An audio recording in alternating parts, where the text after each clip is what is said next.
Alright guys, so Mehdi Hasan recently made an appearance on CNN where he got into a little bit of a debate with this guy right here, Jonathan Conricus, who is a former IDF spokesman, and they're going to have a conversation about this recent back and forth with Hamas accepting a ceasefire proposal and then Israel turning around and rejecting it, as well as immediately beginning their invasion of Rafah, the southernmost tip of the Gaza Strip that is right there on the border of Egypt, where over 1 million Palestinians, 600,000 plus of them being children, have essentially been stuffed into a massive refugee camp. And so we're just going to go ahead and jump into this and sort of try to commentate our way through it. I want to ask you about this reporting about Hamas saying publicly they've agreed to a ceasefire deal, but it's really kind of a counterproposal that that includes elements they know Israel never agreed to. So was this some kind of propaganda effort by Hamas to say, we're at the table, we're agreeing to something? Well, look, the reporting we have says that, yes, it was an Egyptian-Qatari proposal that the Americans were involved in too, Abby. The CIA director Bill Burns has been involved in this. The Israelis apparently were on board until, of course, Hamas agreed, and then the Israelis' bluff was called, and now they're saying, well, we don't agree to this proposal because we want to free the hostages, even though the proposal would help free the hostages. Can I just pause you there for a second? The Israeli newspaper. I just want to add one bit of information I think is critical here. The part that Israel didn't agree to is the part that calls for a permanent end to the war. And I think this is really what is at issue here, that Israel has never agreed to that, and that maybe this is a counterproposal, but that means essentially that everybody has to get back to the table and agree to what is on the table now. Yeah, but let me just say, in what world is Hamas going to say, we're going to release all the hostages and you carry on killing us? Obviously, outside world, America, Western countries has been wanting a ceasefire for a while. We were told Hamas was the obstacle, and now they're calling Israel's bluff. The reality is, Abby, that the obstacle to a hostage deal has always been Benjamin Netanyahu, and those are not my words. Those are the words of Chaim Rubenstein, the former spokesperson for the hostages family, who told the Israeli press last week that Netanyahu's been the obstacle. He says that they found out there was a deal on the table back on October 9th, 10th to get hostages released, but Netanyahu hid it from them. Those are the words of the spokesperson for the Israeli families of the hostages, and he hid it from them because he knows that if he agrees to a hostage deal, his fascist colleagues and his coalition government will collapse his government. This is Israeli domestic politics. Lieutenant Colonel, what about... I mean, listen, he's going to try to respond to this, but literally every single thing that Mehdi just laid out there is 100% true. Yes, Benjamin Netanyahu has been the primary obstacle to getting a ceasefire proposal or a hostage deal in place to make sure that all of the hostages that are being held by Hamas in Gaza can return to Israel. In exchange, there would be a sort of long-term ceasefire proposal and a release of some Palestinians who are being held hostage. All of that is true. The reason, as he just said there, that Benjamin Netanyahu won't accept a ceasefire proposal, no matter how reasonable it is because the minute that he ends this war, that could also be the end of his political career. It could also mean potential criminal consequences for him with the corruption charges that he has been subjected to inside of Israel. And you even have the hostage families who are not only calling on Benjamin Netanyahu to get this kind of a deal actually followed through on, but they've been protesting. They've been taking to the streets by the thousands for months and months and months at this point. Those are the families of the hostages. They want a deal to be put in place. And so this anchor here, I think what she doesn't seem to understand is that when there was this back and forth going on and the United States was saying we're really on the verge of a deal, there's something that's about to, happen, the sticking point was, as she pointed out there, that Israel does not want a permanent end to the war. Hamas does want a permanent end to the war. But as far as I'm aware, from what I've read, the deal that Hamas accepted was not explicitly saying there is going to be 100% an end to the war as a part of this deal. It was essentially pretty much almost exactly what the U.S. was advocating for, which is basically like a multi-stage process. A certain amount of hostages are released from Gaza as, within each stage of that process. You have Palestinians who are being released simultaneously as well. There's a withdrawal of Israeli troops over time. And then the hope there was that maybe putting in this temporary ceasefire as it goes on and as more hostages are returned, eventually that would lead to a permanent ceasefire. And so I'm kind of confused exactly what Israel had an issue with here, because it seems like the deal that Hamas ended up accepting what was very close to the deal that was being negotiated between Israel, the United States, Qatar, and Egypt. I don't think that Hamas just randomly pulled a completely different offer out of their ass and said, we accept this deal. No, it's that at the end of the day, Benjamin Netanyahu panicked. He didn't think that Hamas was going to accept that deal. And so then he turns around and he's like, oh, they're playing a dirty trick on us, I guess. But let's see how he tries to justify all of this. About that, I mean, if the hostages are all released, shouldn't Israel seriously consider ending hostilities in Gaza and allowing for a political settlement that leads to the future? Yeah, I'm listening to the second edition of Mehdi Hasan's monologue that I saw earlier, and it's not surprising that you're parroting Hamas talking points. Let's put things here in perspective. We have a terrorist organization that abducted civilians and soldiers. They're the ones for the last 4 months have been refusing any deal that Israel, the US, Qatar, Egypt, and others have put forward. And now, when push comes to shove and when they see Israeli tanks lined up on their way to Rafah, all of a sudden they are agreeing. They're agreeing to something that wasn't on the table. And it's quite absurd that this is even how it's covered. And it's classic deception 101 by an organization that is very savvy in deception and unfortunately has figureheads and mouthpieces all over Western media doing their work, whether it's Al Jazeera or other places, and getting that message out that Israel is the problem when Israeli civilians and soldiers are the ones that have been abducted. I mean, first off, obviously they have absolutely no other line than everybody who disagrees with me is Hamas, right? Mehdi Hasan is Hamas. I guess his network, Zateo, is Hamas. CNN is Hamas for having Mehdi Hasan even on the program. Everybody who disagrees with Israel is Hamas. That is the standard go-to.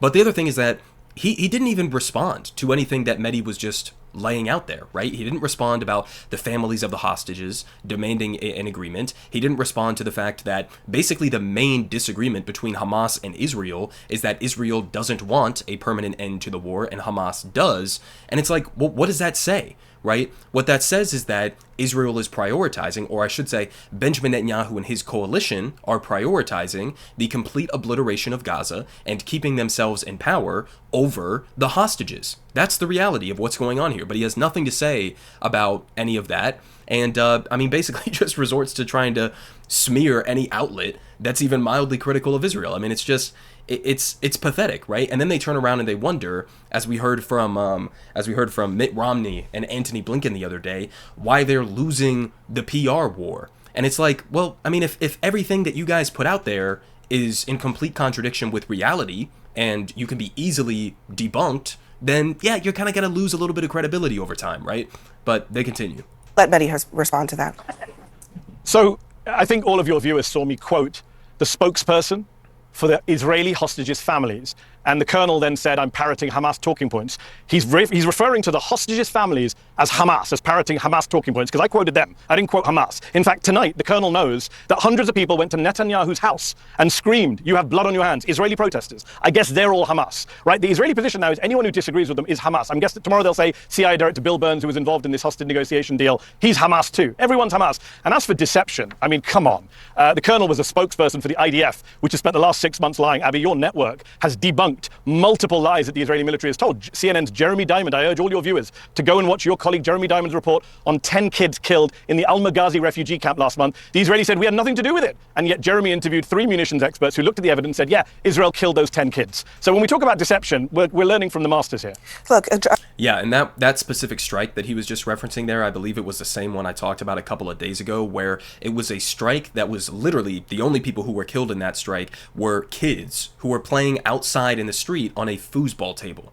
Those were the only people that were killed in that strike, right? There wasn't a Hamas militant hiding underneath the foosball table. It was just a brazen war crime, right? And, to follow up on this chyron that's down here, I don't know if you guys noticed it, but CNN just running chyrons that are straight up IDF talking points. I mean, he accuses Mehdi of using IDF or Hamas talking points. I mean, here's CNN literally just like doing a press release for the IDF, conducting targeted strikes against Hamas in Rafah. Targeted strikes, really. Like the one that I covered last week, the strike in Rafah that killed 22 people, 17 of them being children. Is that a targeted strike? But anyways, they continue here.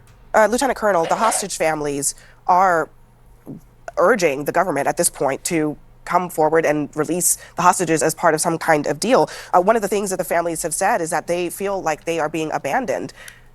How do you respond to that, given that there are opportunities, it seems, to take a deal that would stop the fighting in exchange for getting their loved ones home? Lieutenant Colonel, I'm not sure you could hear me. Can you hear me now? I think we're going to try to get him back. But Mehdi, I do want to get back to one other aspect of... Okay. So, listen, he's going to come back online. I'm sure it probably, in all likelihood, was just a tech issue. but also your screen starts to freeze. Suddenly you can't hear anybody. Your internet goes out the second that you're asked a follow-up question and forced to try to confront the reality that there are hostage families who are coming out and pressing Benjamin Netanyahu to accept the deal. And then suddenly your internet dies. I don't know. I mean, you guys tell me, was that a dodge? We'll see if he comes back and answers the question. But anyways, they continue. This, which is, from Israel's perspective, they want to make sure that Hamas is not in a position to ever attack them again. And I think you would agree that that's a reasonable position for them to have. So hostages all being returned, if they say that's not enough, I mean, Hamas, it seems like, shouldn't be in a position to be dictating the terms of their own surrender in a war that they started. So it's a good question, Abby, and it's a reasonable goal. Of course it is. But if you don't want Hamas to be in a position to attack you again, maybe you shouldn't energize and embolden Hamas. This entire conflict has turned Palestinians in the entire region against Israel. It's made Israelis less safe, not more safe. It's obviously killed tens of thousands of Palestinians. And Israel has a right to say, okay, we don't want to be attacked again, but at what cost? 34,000 Palestinians dead, tens of thousands more under the rubble, 14,500 children dead, 1.2 million people hiding out in Rafah and now being told to move, to be relocated, 600,000 children. Abby, UNICEF say you cannot move 600,000 children, many of whom are sick, wounded, malnourished. They say it'll be a catastrophe. There is no safe zone to go to. It's the most Orwellian phrase that Israeli spokespersons use. There is nowhere safe in Gaza. So of course, Israel wants to reasonably not be attacked again. But doing this doesn't work, and it's morally unsustainable. Looks like we have Jonathan Conricus back. Lieutenant Colonel, I do want to talk about this Rafah invasion that seems to be on the horizon here. Our colleague Barak Ravid is reporting that sources tell him that Israeli forces are going to take over the Palestinian side of the Rafah crossing between Egypt and Gaza. We're already seeing what seems like bombs falling there tonight. Why is Israel doing this when they know that there is no safe place, as Mehdi was saying, for civilians to go? And Rafah is the place that initially the Israeli government told them to go. Yeah, I would take everything that my respected colleague to the panel here says with a lot of pinches of salt. Lots of untruths were said when I was on air and off air, and I won't give them credibility by repeating them. What I say is this. Rafah is a place where... So his response is to say, so she asked a good question, right? She asks him, hey, you know, we've had, well, she didn't say these exact words, but the implication is, listen, Israel has repeatedly told people, here's a safe zone, go over there. And then they have bombed them as they're on the way to those safe zones. And then they've also bombed those safe zones themselves in the meantime. So the reality is there's never been a real safe zone in Gaza throughout the last 6-7 months. It has never been the case. You had them initially say, everybody has to flee the north of Gaza. Go to the south. The south is going to be the safe area, right? Then it was, okay, go to Khan Yunis. Go to Al-Mawasi. And then these places get attacked. Then it was go to Rafah. Right? That's going to be the new safe zone. So now you end up with 1 million people in Rafah, a place that before October 7th, I believe only had like a couple 100,000 people living in Rafah. And now you're saying, okay, this is no longer a safe zone either. So where is the safe zone? I mean, seriously, point it out on a map. And then I'll also, follow up by showing you how the IDF has launched airstrikes in that exact place. There's never been a safe zone in Gaza throughout the entirety of this. And his response to the question is to what? Is to turn around and just lazily try to smear Mehdi and just say, take everything that he says with a grain of salt. He's not credible. And anyways, I'm not going to respond to anything that you guys just asked me. I'm just going to completely ignore it, steamroll over it, and give my standard talking points. And so here he goes. Hamas and UNRWA has told people to go. The sad reality in Gaza is that Hamas uses these civilians as human shields and doesn't leave Israel with any other option but to ask people to leave. Now, Israel is doing that out of concern for human life and their safety. Lieutenant Colonel, I have to stop you there because the IDF told Gazan civilians to move to the south. Rafah was the only safe place, Correct. Supposedly safe place for them to go. So this is not about UNRWA. This is actually where they are going because the rest of the country is in rubble. So where are they supposed to go now? Right. So there are various locations in Gaza, a few miles northeast of Rafah and northwest of Rafah, close to Khan Yunis, where they can go, and hopefully they will go. And I agree. I take the point that it is a harsh environment and not an ideal environment for anybody to live in. I wouldn't want to be there, to be frank. But the sad reality is that the responsibility for this situation lies on Hamas's shoulders. And I think that if we detach ourselves from agendas and ideas and Israel hatred, and if we look at the situation from a, let's say, a more clean perspective, what choice does Israel have? What choice does Israel have in order to defend its civilians in their homes? If Hamas is allowed to continue to exist, to store weapons, and to prepare for the next attack, then it is only a matter of time before these attacks will come. And those are not my words, Mehdi. Those are the words of Hamas leaders who say that we will do October 7 again and again until we reach Tel Aviv and Jerusalem. And I don't think that Israel should allow that to happen. And if it means, sadly, moving people around before combat starts and making sure that they are safer, not safe, but safer, away from harm's way, by telegraphing Israeli intentions, then I think that is a very humane thing to do. Hamas, sadly, must be defeated. I do need to move on. I mean, again, the standard Hamas uses human shields argument, that's why we had to blow up or torch this hospital to the ground. I mean, we've gone through all of that when it comes to Al-Shifa and the rest of it. I mean, really, is that the line? The line is that what other choice did Israel have, right? What other choice did Israel have other than to destroy so much housing in Gaza that now officials are projecting that even in a best case scenario, it will likely take decades and decades to even potentially rebuild, right? What other choice do we have but to completely flatten every single major university in Gaza? Some of them with controlled demolitions, not even in airstrikes, not in battles with Hamas, controlled demolitions.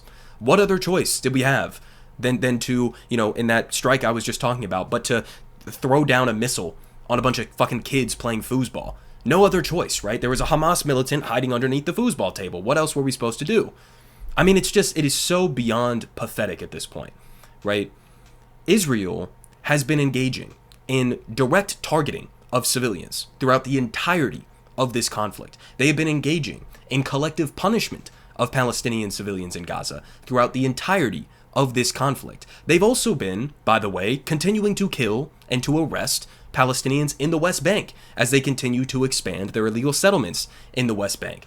So, I mean, spare me with this, we care so much about Palestinian civilians. This has been the deadliest war in modern history for journalists, for aid workers. And there's nothing about this that has shown not only just a humane response from Israel, but this has been the farthest from humane that I could possibly imagine. It's just a sick, twisted, up is down, black is white response that we get from all of these IDF ghouls.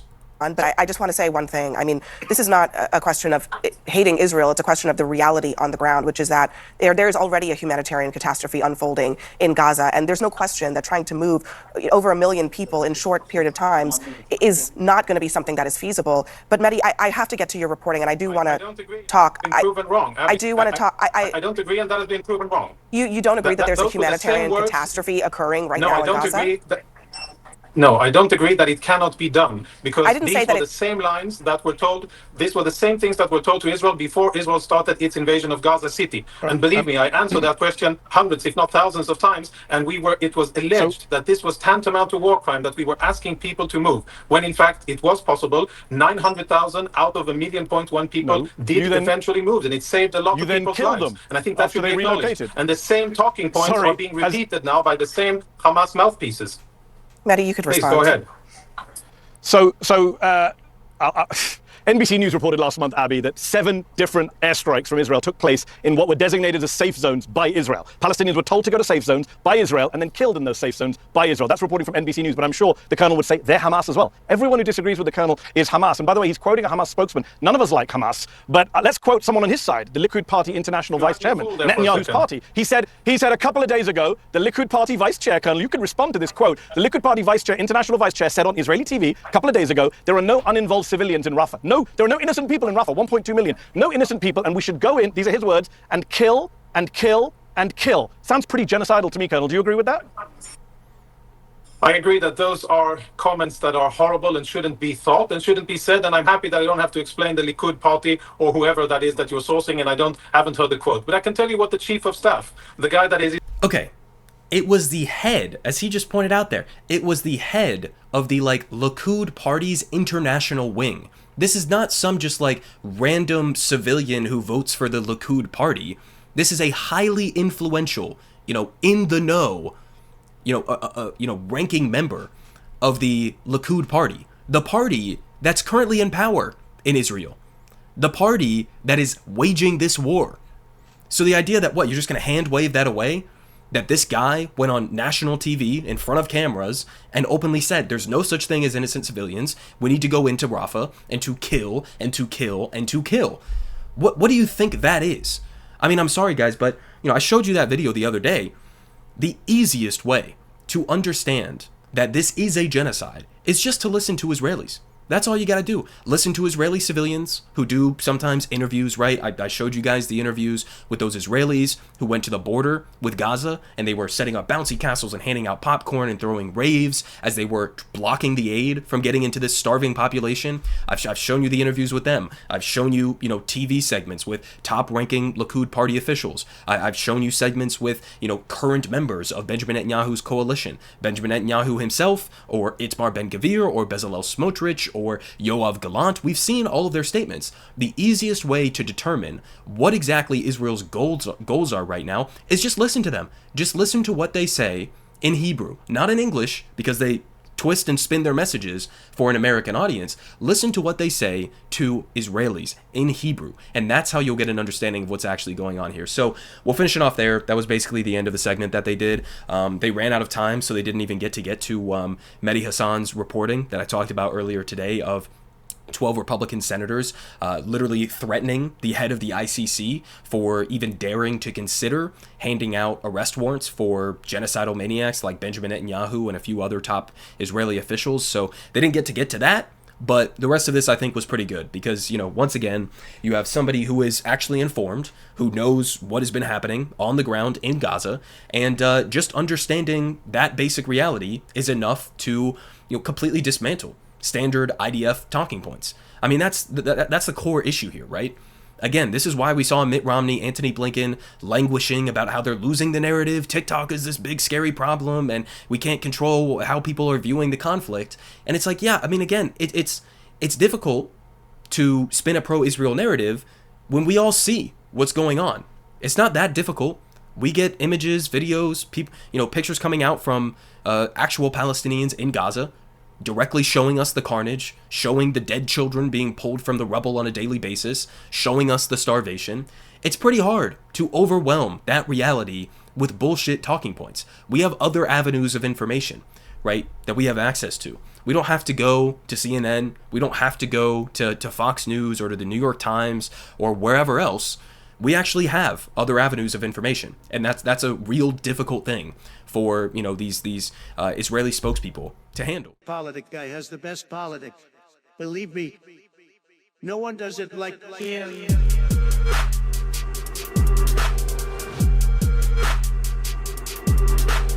Believe me, everyone is saying